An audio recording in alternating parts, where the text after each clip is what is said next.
Hi, I'm Megan Darby. I'm over at Hebert Animal Hospital, and I know we have a lot of questions about canine nutrition and animal nutrition in general, so we're here to answer those today. Dr. Darby, what are the life stages of feeding my dog?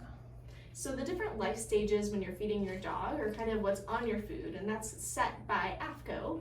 And essentially that is set with puppy or growth and development. Then we have adults or maintenance, and then the last one is senior. And then our very last category is kind of vague and is all life stages. So how do I wean my puppy and get them onto regular food? Whenever you're making the decision to wean your puppy and put them on regular food, which usually happens around a year of age, is kind of a fun decision. You can stick with the same brand, you can do everything else the same, but whenever you put them on adult food, you still mix it in slowly, even if it's the same flavor and same brand that you were using previously.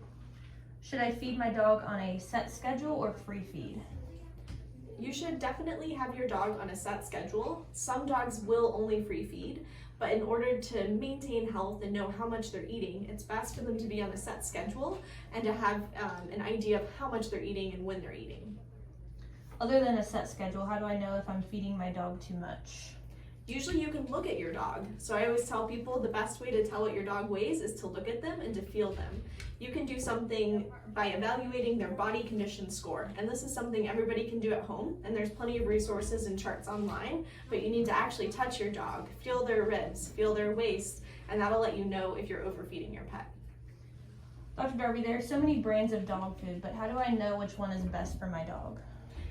The brands that you're looking for are ones that follow those AAFCO recommendations. So that's the American Associated Feeding Guidelines.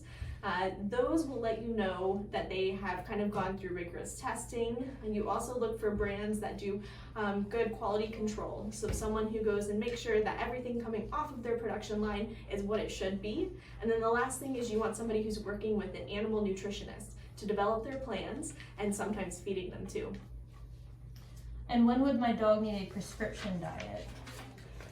Your veterinarian may make recommendations for prescription diets based on any health problems they may have. There's a bunch of different prescription diets out there, but one of the things that we're usually looking for is we're looking for like disease processes like bladder stones are really common. Sometimes we'll actually use prescription diets to help your dog lose weight.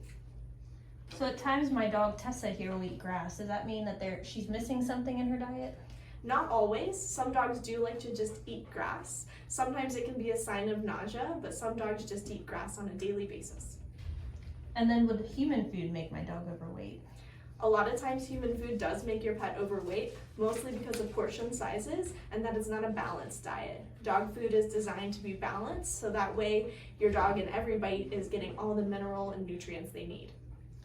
We're always hearing different myths about dog nutrition, but what are some myths that you hear about as a veterinarian that you can clear up for us? Probably the most common myth that we hear is that dogs are allergic to grains.